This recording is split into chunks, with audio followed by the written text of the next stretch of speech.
And we're live. Hi, everyone. Welcome to another episode of #Event Icons. My name is Sarah from Endless Events, and I will be your host today. We have a really, really awesome episode planned for you guys. We're going fully into virtual production mode, okay? So get your mind in virtual. I have two incredible, lovely ladies with me today from Socio. If you don't know what Socio is, it is a event technology company that helps enterprises and SMBs optimize their events. A few of their clients include Microsoft, Google, Pinterest, PepsiCo. Ever heard of them? Kind of a big deal. And other companies and organizations in 40 plus countries. So they're everywhere. So we have some experts with us today. I'm super excited to introduce you all to Kara and Sheehan from Socio. So what I like to ask everyone up top is how you got into events. So Kara, feel free to dive into what you do now with Socio, but also how you kind of got into this event space.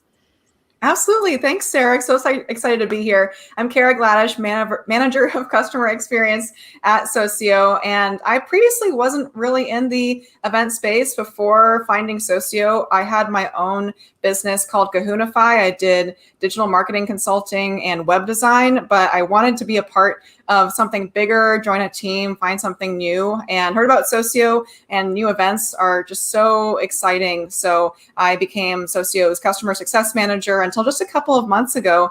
And yeah, events are certainly fast paced. I did get to become a part of something bigger, and I've never looked back. So that's kind of my story. What about you, Sheehan?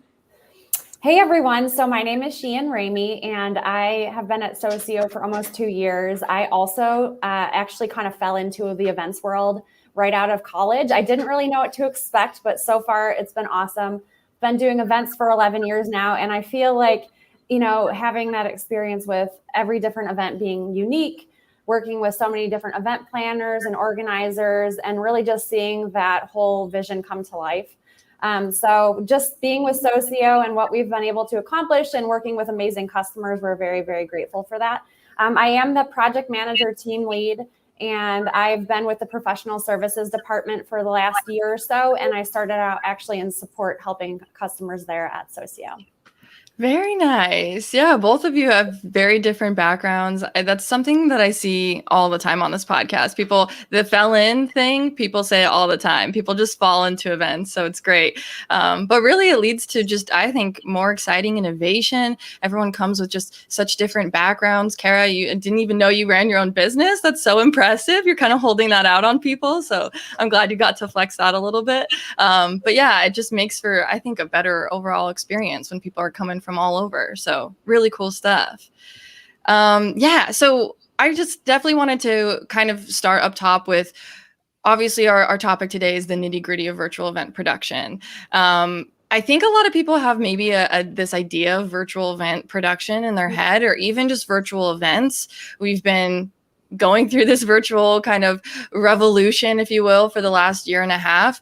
And we've talked about it a lot on this podcast, even of just, different aspects of virtual events. But even like we were talking about at the beginning, Sheehan, it changes month to month. I feel like our knowledge and our expectations of these events, they're constantly evolving. So if you kind of wanted to touch on that, maybe your experience with those changes that you've seen from the very beginning of the pandemic to now, kick us off, Sheehan, of what you've seen that evolution become. Yeah, so just taking a look at last year to now, people have become more familiar with utilizing tools like Zoom, WebEx, StreamYard, any of these different platforms that are out there. And so being able to go ahead and be experts at using these platforms has dramatically changed. In the beginning, people weren't super familiar with using these tools. And now people have become more and more familiar, being more and more comfortable on utilizing these tools for events. But taking a look at, it's just more than the actual, video experience, thinking about attendee engagement and looking at how can you include and make it more fun for attendees rather than just sitting and watching a screen. So I think from last year to now, being able to take a look at the virtual event world and thinking, how much has it evolved? A ton. And it has changed from month to month, and I think it's going to continue to change that way. as we progress, taking a look at what our attendees looking for, what experiences are they looking for, being able to create that connection with in-person events. The human connection is huge, and being able to try to recreate that, it's challenging, but finding different tools and being able to allow them to connect, I think, is making a big difference. And I think that's continuing to get better and better going forward as we progress towards, hybrid events, back to in-person events, but still keeping that virtual component for those that maybe aren't able to travel to events. So I think a lot has changed there. Absolutely. And I like that you touched on engagement. I know that's been like a really big push for Socio. I was a part of one of your engagement webinars. So I like that you all are really taking that hard look and just looking to improve and reiterate on those events that we saw last year and say, okay, maybe people were engaged, but how do we engage them better? Or how do we do this better? So I like that you all are looking at that and making it an iterative process. So there's constant, growth and change. What do you think, Kara? Have you seen anything else from the marketing side of things?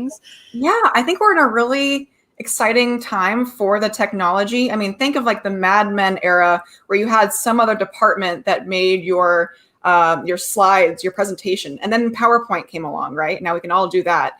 And so we're kind of on the cusp, we're like just after the cusp of that for event technology. And I would say event planners are so resilient that this pandemic hit, over a year ago now, and it was such a heartbreak. I mean, I was on the front lines as a customer success manager, and so many events in March, April, May, June, and on and on and on kept getting canceled, and it was really rough. But so many event planners said, we got to pivot. And now pivot's kind of, we're kind of used to, like, pivoting is the norm now, right? But we had to go from being on site and having the catering and having the AV and having everything to going so technological. And I think that really was intimidating at first, but a technology like Socio, like a lot of other players, has gotten more and more accessible, that your typical really savvy event planner can become basically a TV producer. And a lot of them did that overnight. And that technology is better and better and better, that you don't only have to have a webinar or that's a one-to-many kind of feel, but a truly experience that translates, kind of takes that feeling as best as you can from the magic of an in-person event to virtual. So I think that is just continuing to get even better and better. And since Socio got acquired by Cisco, their tools are absolutely incredible as well. They are on the future, like the cutting edge of that kind of hybrid movement, that engagement. And we're just going to see more and more kind of evolving in this landscape, from that Mad Men era of like someone else doing your posters to being really accessible and in your hands. So I'm really glad to be in this industry. Yeah, no, that's really exciting. It's an interesting way that you put that, and that's a great analogy too, of just like it's kind of, people now have the power to do it themselves and get their hands kind of dirty and be that person kind of, building that event themselves, which I think is exciting. And you all kind of touched on the in-person element too, and we kind of talked about this at the beginning. I totally thought Socio, our relationship with you all has been purely virtual, using you all as a virtual platform for some of our clients.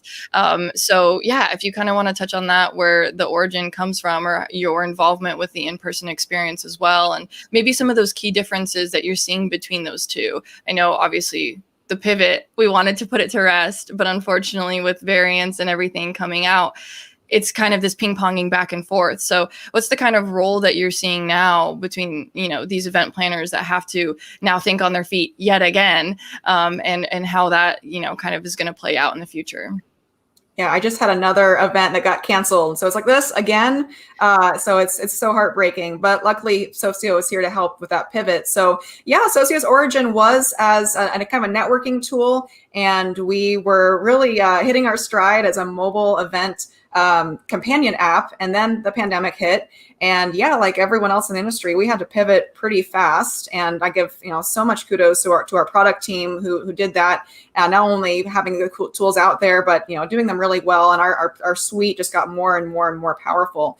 And so now, as we finally, things have opened up a bit. I mean, now there's the Delta variant. So like I said, events are getting canceled again, but we have the tools to go hybrid. So you may have some of your attendees in person again, but a lot of folks aren't ready to travel, or they are working from home, or even their company maybe doesn't let them travel. So that virtual element is still so important. And Socio is really well set up for that in-person mobile app for your in-person attendees and the virtual platform for your virtual attendees to have a great hybrid experience. They can talk to each other, and there's so much to offer there. And even if you have mostly an in-person event again, eventually, hopefully this pandemic wraps up. If you have an in-person event, then there's still this element of, we have to kind of we can't just purely go back to how it was before. We have to keep things accessible. I think there will always be a virtual element, or at least on demand, or you can certainly expand your audience by having that virtual element. So even the folks who are like, oh, I can't wait to go back to in person,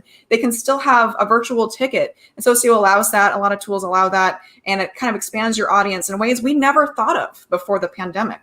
Yeah, that makes a lot of sense. And I think that's why our relationship is so good between our companies, is because we say the same thing. You're gonna be at a loss, I think, if you put all your eggs in one basket and say, nope, this year is purely virtual, this year is purely in person. So we constantly are recommending people find those partners that can adapt and change with you, because nothing's worse than having to just completely pull your event because of something happening, and it's just gonna continue. I mean, yes, COVID is a big eye opener, but now we're seeing all of these, really insane natural disasters everywhere. And we just saw, the New York Welcome Back concert was supposed to be, one of their first in-person events back. And then here comes, a hurricane. So, I mean, it's nice to be able to be nimble and go back and forth between those things. But yeah, Sheehan, I wanted to give you the opportunity of what you've been seeing in that space as well, with currently how everything is playing out.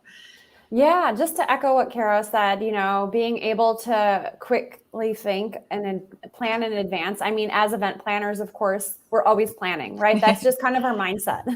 Being able to think quickly, plan ahead, be problem and solution oriented, focus on the solution and making sure that attendees have that great experience. I feel like with a lot of our organizers, you're never going to find the perfect solution. So just finding a solution for your attendees that work well, but also, having both options on site and virtual kind of gives you that perfect solution. So of course, you're never going to please everyone. That's just the reality of life. But focusing on what are your organization goals for your event? What is your organization goals for what sort of, academia that you're wanting to produce through those, different sessions and credits and everything like that. So just thinking about those things is really, really key, and just planning in advance there. So totally. Yeah. I love that you take it one step back, because we say that a lot too. Is just everyone loves to go, what's my platform? What medium am I doing my event in? But there's so many answers that can be, or so many questions that can be answered with that, strategy and design portion first, before jumping just head into the production, which is great, and we will talk about right now. But it's really key to just start with the strategy, start with the goals. What's the outcome you're trying to really focus on?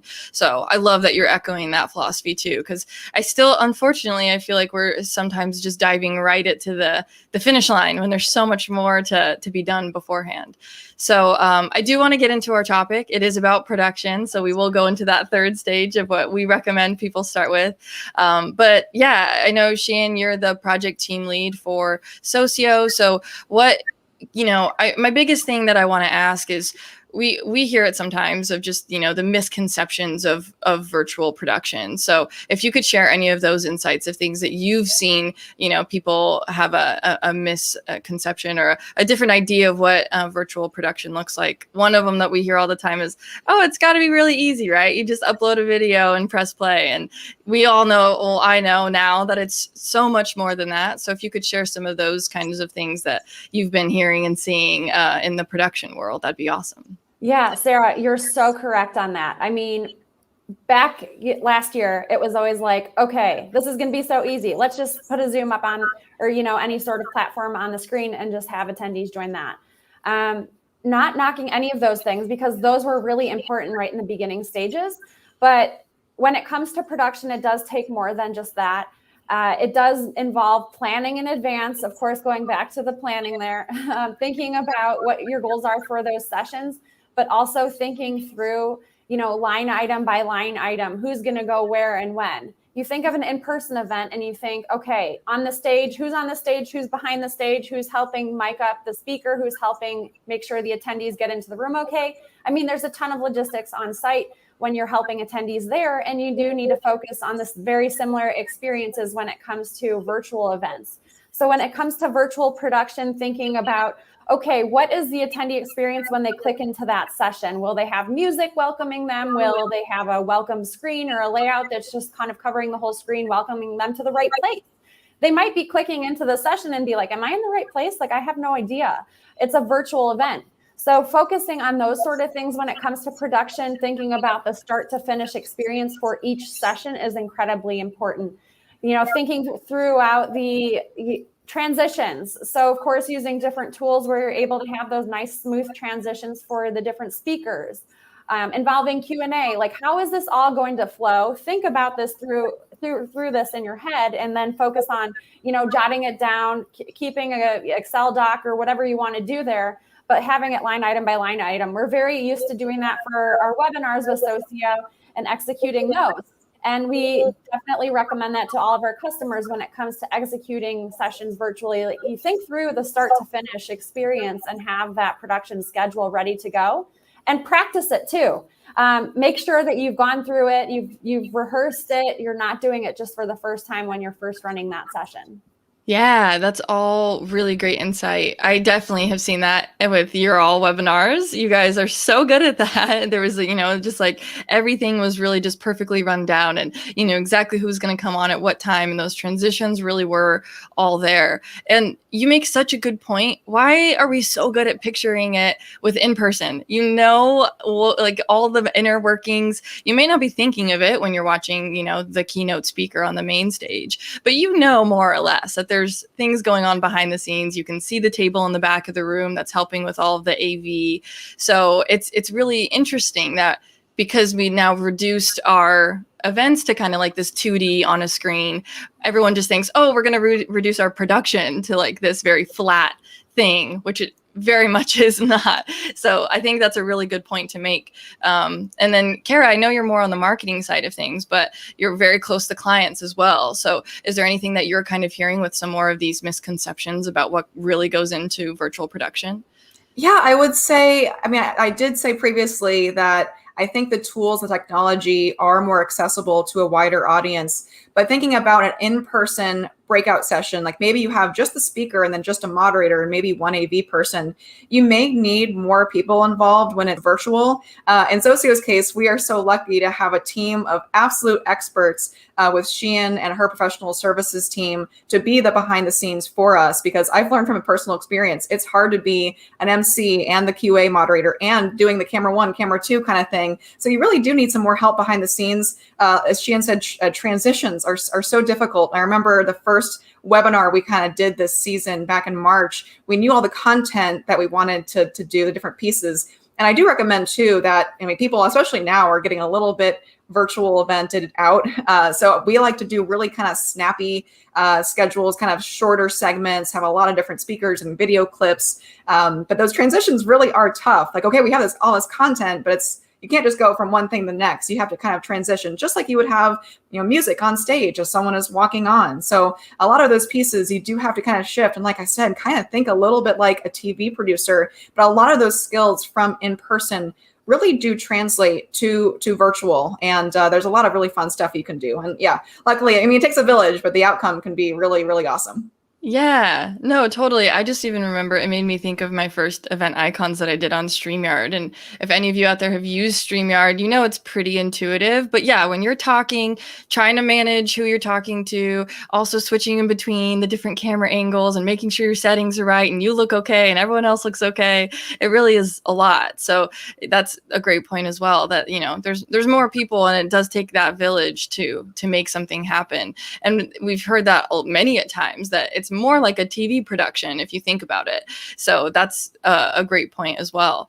Something that I did want to touch on too is if either of you had any insights on budgets, and especially with, like hybrid budgets and virtual, platforms and things like that. Have you heard any like misconceptions around what people think that their event is going to cost, or maybe even what they can charge for their event in terms of monetization? Oh, yeah. So I would say there's a huge question that we get. Can I charge the same for my virtual event that I did in person? I think early in the pandemic, people just wanted attendees to show up in that crazy new era. So they were making their virtual events free. But your events can still have very valuable content.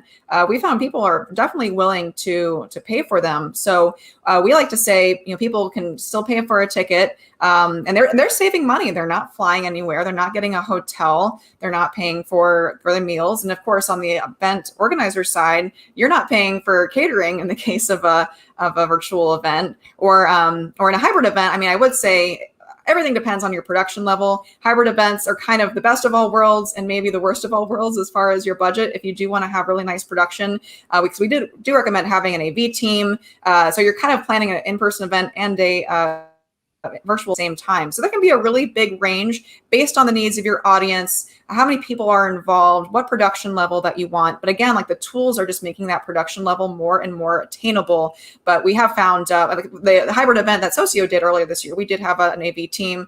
We had our a lot of our team on hand as well. So there is a really big range. So I think it's smart to start with your budget because that's probably pretty set in stone, and then have different sets of tickets. And maybe like if you're going back to in person, you can still have that virtual ticket and expand your audience. I would say really early on when a lot of customers were pivoting to virtual, they were saving so much money on the venue, on the catering, and had cash to spare and really made their virtual events pretty production heavy and gorgeous. So I would start with the budget and see where you can go from there. As far as one thing we've done in some of our webinars is have cameos, the site cameo.com.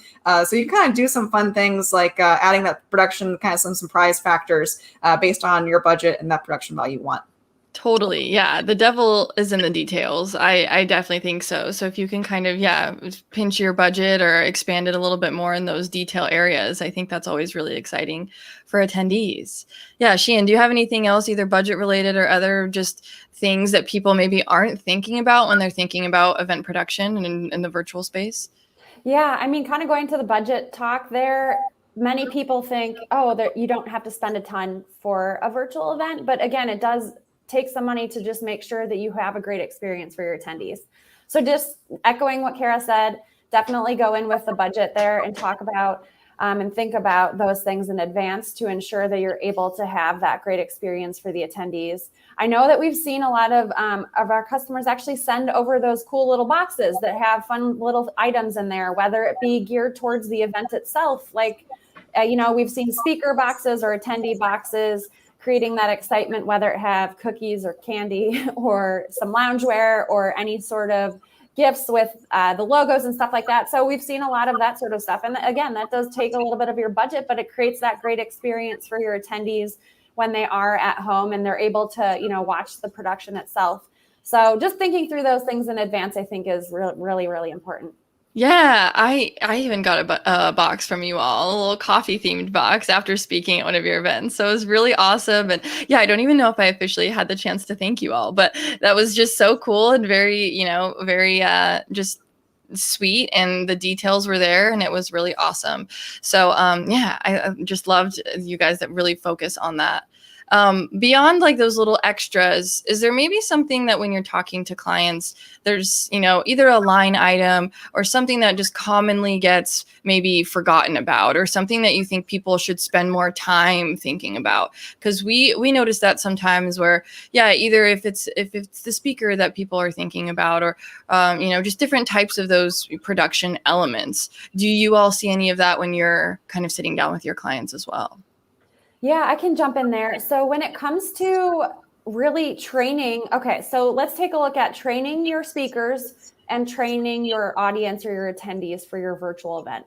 So you do have to train them, making sure they feel confident and comfortable when it comes to presenting in an event. So that's kind of more of that production level. And then also thinking about training your attendees by gearing them up with the clear communication for the event itself.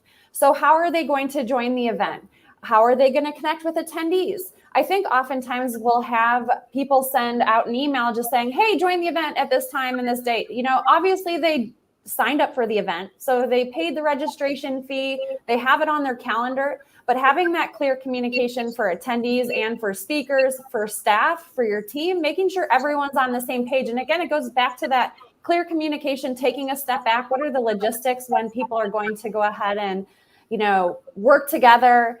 And are you going to have a room where a virtual room where there's kind of like an HQ or, so just thinking through a lot of those things in advance is really, really important. But that clear communication, I'm always been a huge fan of over communication. I want to make sure everyone is on the same page. I always want to make sure everyone knows what their role is within an event, especially a virtual event, because when you're in person, you're able to, hey, Jane, can you come and help me here for a second? But that's not as easy when it comes to a virtual event. So think through those things in advance, train your staff, train your speakers, training your attendees, making sure they understand how to download their mobile app, how to access their web version if they're going to be utilizing the computer for some live streaming. So think through those things, have clear direction, and train them and make sure they're all on the same page. That is so great as well, because it just made me think of just those in-person elements that maybe kind of get dropped off. There really are so many of those little details. So that HQ room, yeah, there's going to be one at the in-person event, so there probably should be one for your virtual one. And same with, the extra communication. There's, signage that you have outside of a ballroom. You're not just going to have open doors and just expect people to know where to go. So all of those little things that maybe don't perfectly translate, they're going to look different, but they're so, so important. So I love that you touched on that. It's even something I didn't even think of, signage of some sort or communication and training people how to join. It really is important. I love that. Have you seen anything else, Kara? I am such a huge fan of gamification. So I like to describe it as something that's icing on the cake. But if you had a cake that didn't have icing, you can have an event that doesn't have gamification, but gamification can add so much and also be kind of a part of that communication that Sheehan mentioned. So for example, at least how the gamification works in Socio, we kind of revolve around codes. So for example, you can have a code that says, hey, you have to join the event platform early, like a day in advance, or at least right on time. So you can use gamification to give extra points if people get there early. So then they're getting settled in, they are signing in, they're good to go. So if you kind of have people do that before the usual influx of like, hey, how do I sign in? What's my password? All of that, it really helps you with the event management. So I absolutely love using the game to help get people set. That's just toward your main event goals. And then of course you can gamify paying attention in different sessions or going and talking to your sponsors. Kind of like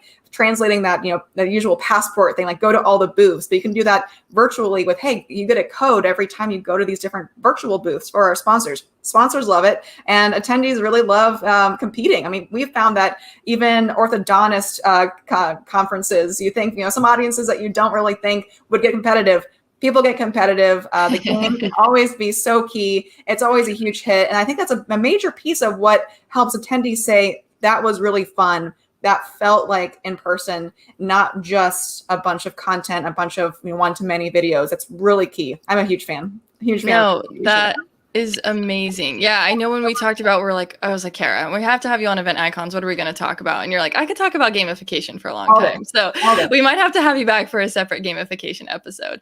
But no, I think that's, again, just keeping people, engaged. I know that's such a big thing with you all at Socio too. So that's, a great way to do that. I think that's really awesome. And with all these things, so now there's speaker training and signage and figuring out, the intricacies of maybe what this passport gamification is going to look like and how to get people to go to your sponsor booths. There's a lot of little details. So if you can maybe just touch on to what your ideal, so a client comes to you, they have nothing right now in terms of their event, maybe an idea. What would you say would be like the ideal timeline? Or are you seeing people kind of show up and want to turn these around really fast and you're like, whoa, like you're going to need a little bit more time? Or are you seeing people kind of give it the time and space this event needs to grow? What are kind of some of the observations you all are seeing? I can jump in there a little bit. I think it ranges. So it does range from people that are wanting to turn around an event here in the next few months to next year. And it does really depend upon the time that they're willing to invest up front. So if they have a team of people, whether it's a one man or woman show, so it really, really does range, and it's a huge gamut. We definitely want to recommend, as I mentioned before, like kind of taking a step back, taking a look at what your goals are. How many attendees are you looking to have? What is the takeaway? What are you wanting them to think? Okay, last week I attended this virtual event and this is my main takeaway. These sessions really hit home with me. Curating a whole list of speakers for different sessions can be tricky with schedules, right? So if you are wanting to produce an event that's in 2 or 3 months, the speakers might already have previous commitments.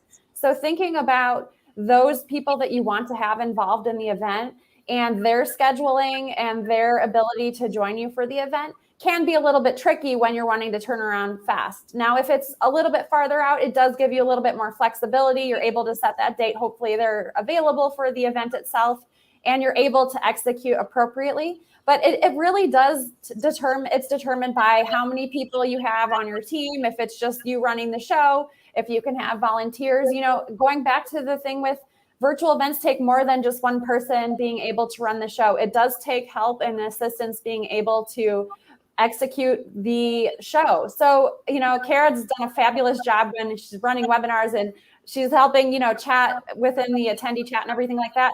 It does take a lot, and being able to do all of that is tricky. So just making sure you have the help you need to execute. If you're wanting to execute one that's a little bit closer, you're going to need more people on board, more people, more hands in the fire, more. It does also bring more ideas. So you always think, how many cooks in the kitchen can you have? So you just have to think through those things and think about, okay, what are you trying to achieve and where will this get you for your long-term goals? Awesome. No, I think that's really good advice, because I think, as we were talking about earlier, with things ping-ponging back and forth between, okay, what type of event am I going to do? If you have to make that quick switch, then okay, it's doable, but you're going to need to bring the team on that can help you achieve those goals. So that makes a lot of sense.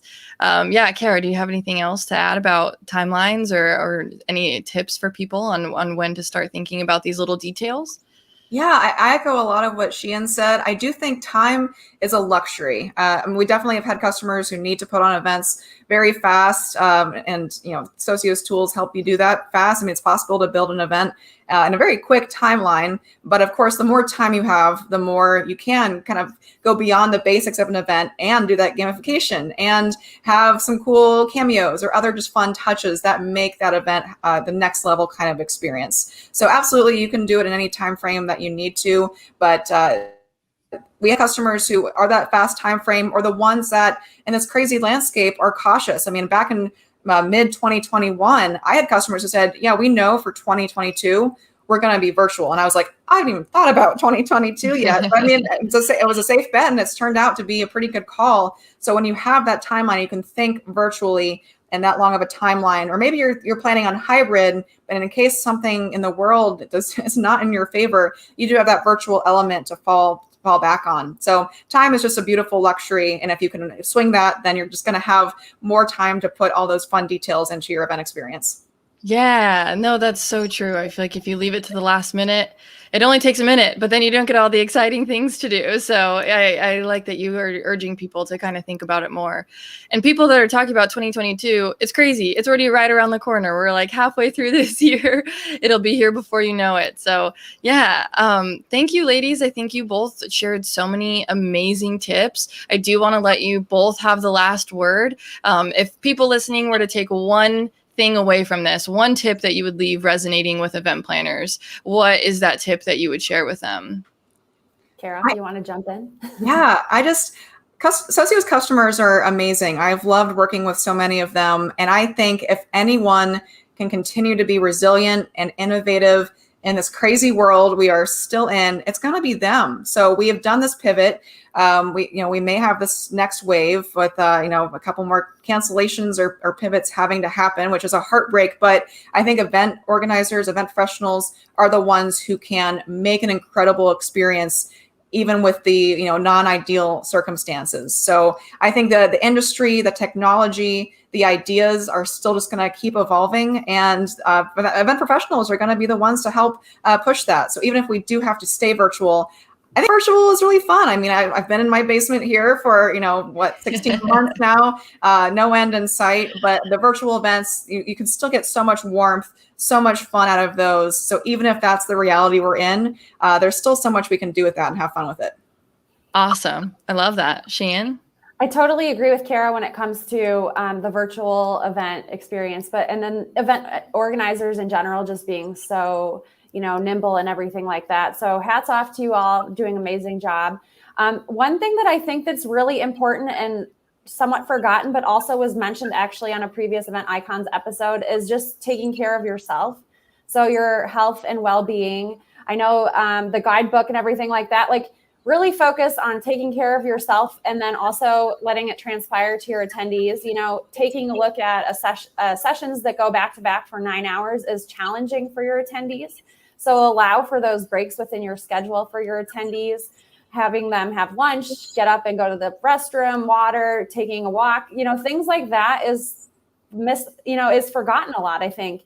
So make sure when you take a look at your scheduling for your attendees and your event and everything like that, an in-person event, you would probably have a break. So focus on that with your attendees in the virtual setting, but then also take care of yourself too. So set that example, take care of make sure you get enough sleep. I know event planning is a very challenging industry. So making sure you're taking care of yourself, and so that you can, produce the events and focus on what you're trying to accomplish. So I'm very passionate about health and well-being. So I think that event organizers need to continue to take care of themselves. Awesome. Sheehan, thank you also for the throwback to another Event Icons episode. I love that you've been watching. That's so great.